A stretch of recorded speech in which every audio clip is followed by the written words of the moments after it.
Hey guys, this is my leak. This is the podcast, and today we are spinning in a little bit of a different direction for this episode. This is a podcast of what's been on my mind lately.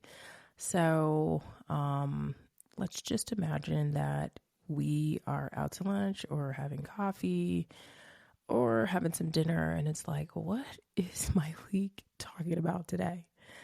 So, something that's been reeling in my mind for the past, 24, 48 hours has been when people don't have relationship skills, they end the relationship. That is something that I'm just thinking about of like, I'm not. The last thing you want to hear when you need your auto insurance most is a robot with countless irrelevant menu options. Which is why with USAA Auto Insurance, you'll get great service that is easy and reliable all at the touch of a button. Get a quote today.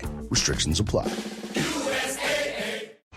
As a contractor, I don't pay for materials I don't use. So why would I pay for stuff I don't need in my mobile plan? That's why the new MyBiz plan from Verizon Business is so perfect. Now I can choose exactly what I want, and I only pay for what I need.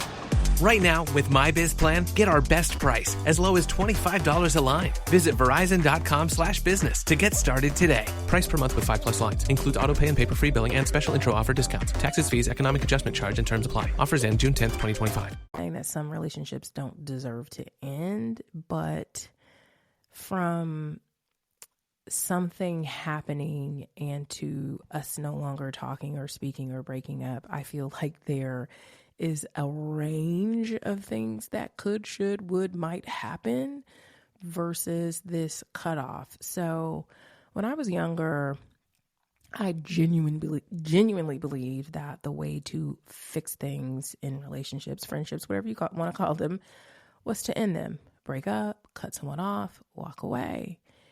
That felt like the best solution whenever I was deeply hurt. But as I've gotten older, done more work, gained more skills, I now know there's more of a smorgasbord of options than to just end a relationship or a friendship. And so when you lack relationship skills, ending the relationship often feels like the only tool you have. And I'm here to say that conflict isn't always a red flag. Sometimes it is a skills gap. So let's go over a short list of relationship skills that will help bridge this gap. As I go through this list, I'm giving very short definitions, and we could probably do an episode on every gap. But if there's something that rings or sings for you, write it down, put it in your notes, and then look for some books on the topic. Take this to your therapist and see how you can bridge the gap. Like if there's something that's like, ooh, that's loud, go ahead and dive deeper. Consider that your invitation, okay? So, short list of skills. Number one, we're not going to number them because I don't even have these numbers, so I don't want to get lost. So, regulating your emotions before reacting. What does that mean, my leak? That means taking a moment to pause, breathe, or check in with yourself so that you can respond thoughtfully instead of lashing out or shutting down. I will tell you that a pause has been so incredibly helpful for my life, my relationships, because when I take a pause, I feel like I can better hear what someone's saying.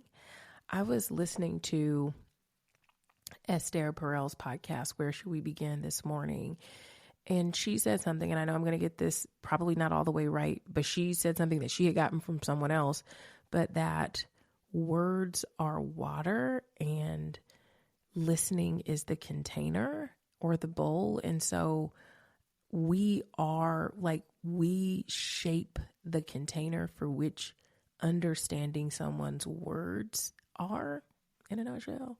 So I think when you can take a pause, you can really be thoughtful of the container versus just like, what do I think I heard, or jumping on the defense, which brings us to the next skill, listening to understand, not to defend. And that means focusing on the other person's perspective without planning your rebuttal. So the goal becomes connection and not winning. And I can tell you that I didn't always have that skill. And now that I have it, it's so incredibly helpful, because when I know I want to stay connected in this relationship, even if something bites, like what?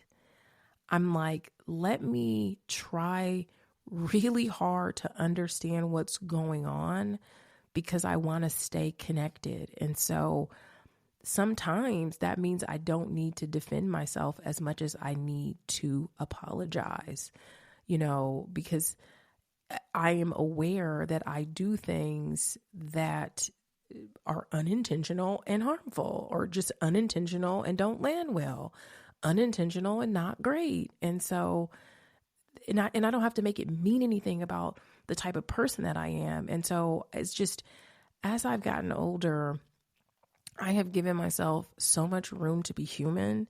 And the more room and space I give myself to be human, it's like, yeah, of course you effed up, because you're human. That was a human thing to do. And so that has helped me defend myself less and really try to listen to stay connected.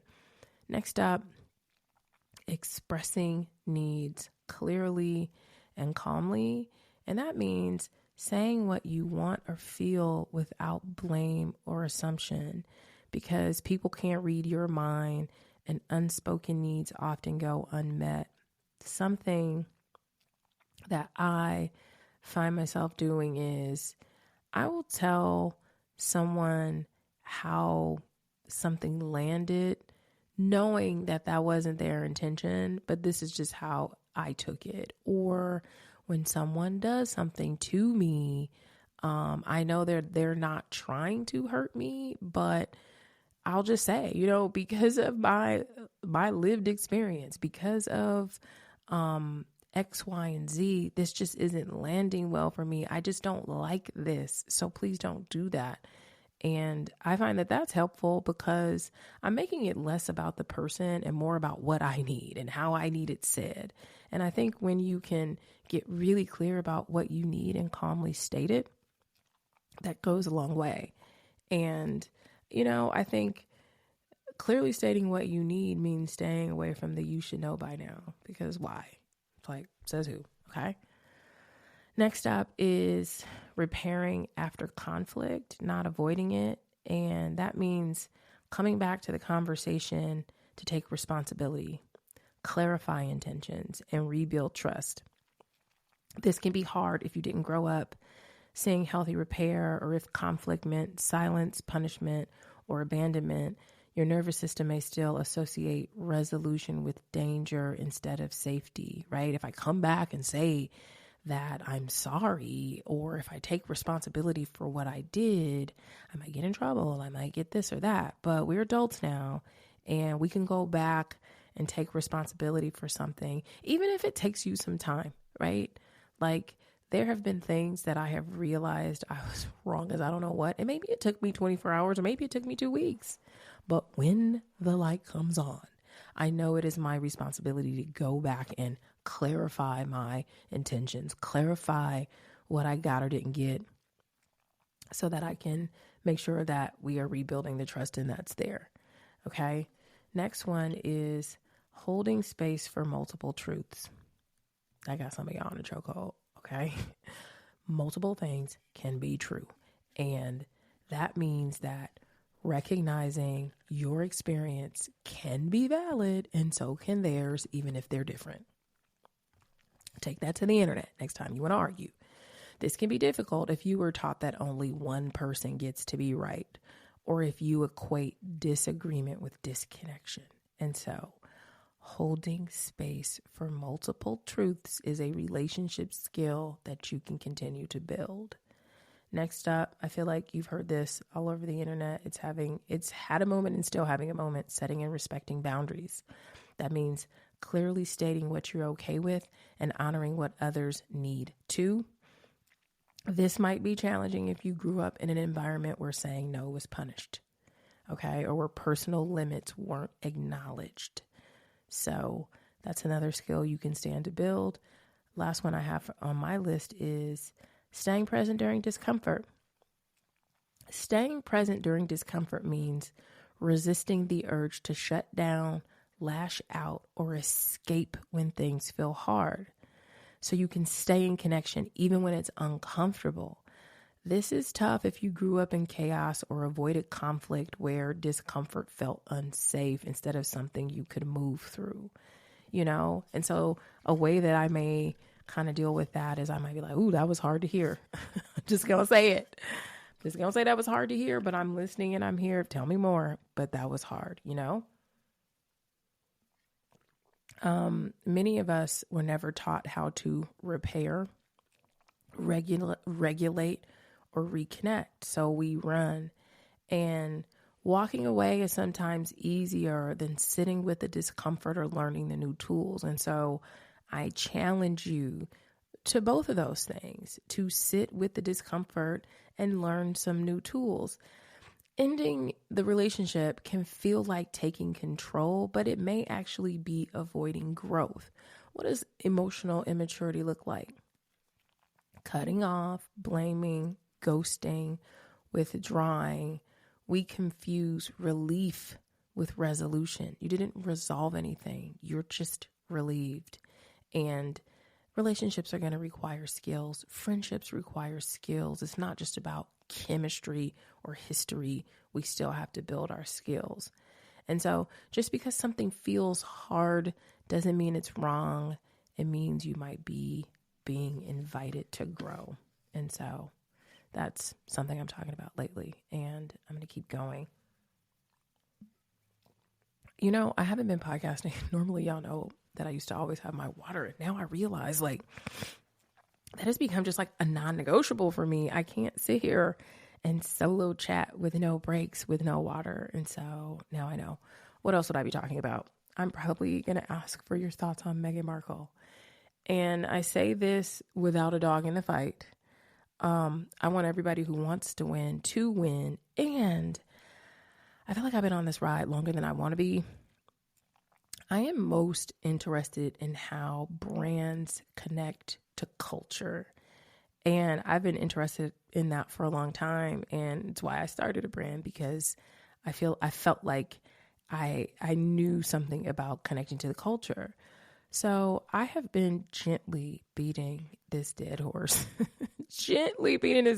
with friends, because I am so intrigued by the staying power she has and how many opportunities she's been given to try and fail. And I wonder, you know, I'm just gonna keep it real. How many presenting Black women would be given this many times to try, fail, and try again? I wonder. I don't know. I say this curiously. I wonder. Okay. My opinion on this topic will continue to unfold because I feel a lot of things. I have agreed. My friend Danielle Cadet wrote a wonderful, and I think her Substack is Cadet about it, CADET about it, but she wrote a phenomenal piece on how people just have a problem with Black women in this sort of space. And this episode is brought to you by Amazon Business. How can you free up your team from time-consuming office tasks? Amazon Business empowers leaders to not only streamline purchasing, but better support their teams so they can focus on strategy and growth. Free up your teams and focus on your future. Learn more about the technology, insights, and support available at amazonbusiness.com. This episode is brought to you by Audi. The road is calling. Embrace the thrill of the drive with the all-new, fully electric Audi Q6 e-tron. Featuring effortless power, serious acceleration, and advanced Audi tech. It's not just a new EV. It's a new way to experience driving. The all-new, fully electric Audi Q6 e-tron is here. The next chapter of Audi starts now. And I, just from a brand connecting with culture perspective, I landed where I land today, okay? Because if we talk about this next week, I'm sure I'll be somewhere else. But where I land today is a hot take by Anna Angelic, who writes the Sociology of Business on Substack, a newsletter, and she also authored The Business of Aspiration. She served as a chief brand officer for Banana Republic, Esprit, Rebecca Minkoff, and so on. She was talking about how Christian movies and television shows are being resurrected as of late, no pun intended. They are having a moment. She says, House of David is the 8th most popular series streaming in America. And new religious shows and films are in store. 7 faith-based titles were given the green light by streamers in 2024, up from just 1 in 2021. So what is happening? She says familiarity, hope, basicness, her words not mine, simple stories, and escapism are responsible for this. She says that Meghan just so happens to be offering this completely accidentally because Tina Brown of Vanity Fair, of past Vanity Fair, says her timing is always off, says she's always 10 years behind. And I will say that I do agree with that. But she says, she's 10 years behind because the girl boss moment is over with the new Confessions of a Female Founder podcast. But her aesthetic, everything is old, but it's familiar. And she says that we overestimate the importance of needing to have a cool factor. And so this also gives me a little light bulb because I feel like there are so many people that are holding back from putting things out because they don't feel cool enough. She says the majority of this country is not cool. Okay? They want comfort and aspiration and hope and sunniness. And what she is doing is basic and familiar. And that some of us are overestimating the hate, but most people are neutral, and that she will likely succeed because she's less Martha Stewart and more QVC. Now, let's talk about QVC. QVC in 2021 sold a set of 3 collapsible storage boxes for $33. Perfect for the springtime ritual for clearing away clutter. You want to know how many of these boxes they sold? 28,000. So there's money to be made regardless of the feelings, even my own, because I do think, I share the feelings of like, some of it just feels so dated. Some of it feels like it's not cool. And it's like, well, guess what? It doesn't have to be cool. So that's all I have on that for the matter, and we'll move on. Last thing I'm thinking about, and I was talking to my partner about this over coffee a couple of weeks ago, is how much art is missing from people's lives and how much they need it more than they know. And that is just something that I'm picking up on my work with a lot of people. I don't care what industry many of the people are in. The importance of art happens to be high, and the effort that is being put towards the art is not high.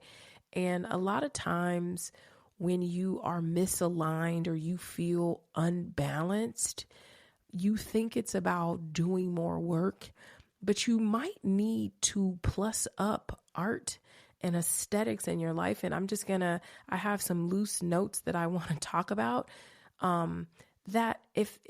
stay with me here because there might be something here for you that might be helpful. I'm seeing how important art and aesthetics are to people, and you are neglecting it without realizing it. I'm seeing how healing, regulating, and expansive art can be, yet so many of us are disconnected from it.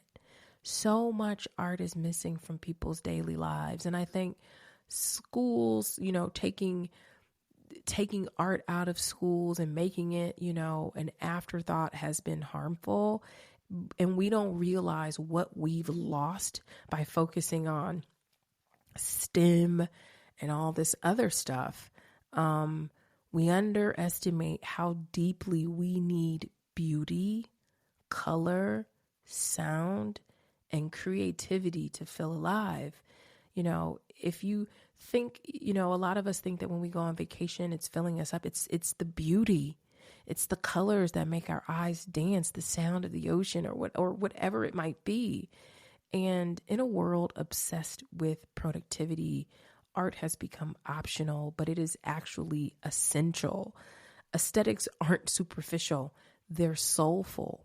Aesthetics, the way things look. That's why you're so attracted to so many things. It matters.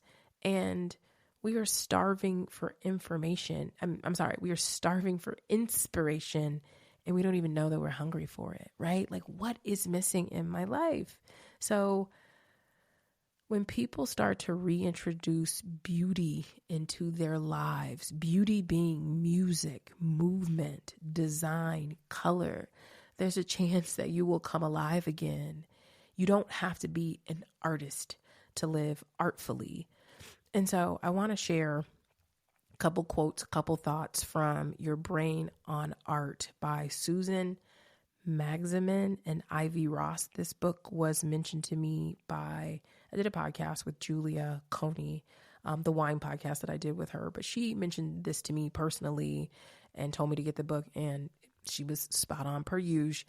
But quote that I have, I have like a zillion quotes in my Kindle. She says, the book says, research shows that sensory rich environments help us learn faster and retain information better. Hold on to that. Sensory rich environments help us learn faster and retain information better. What does your living space look like? What does your office look like? Many schools, workplaces, and public spaces are being reimagined and redesigned with this in mind. So arts and aesthetics can quite literally rewire your brain. They are a secret sauce that helps build new synaptic connections. What does this mean? When you engage with beauty through music, painting, movement, or design, you stimulate the brain to form new synaptic connections.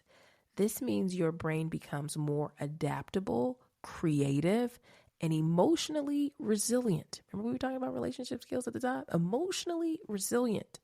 It's not just about feeling good in the moment. It's about long-term growth and healing. So art isn't extra.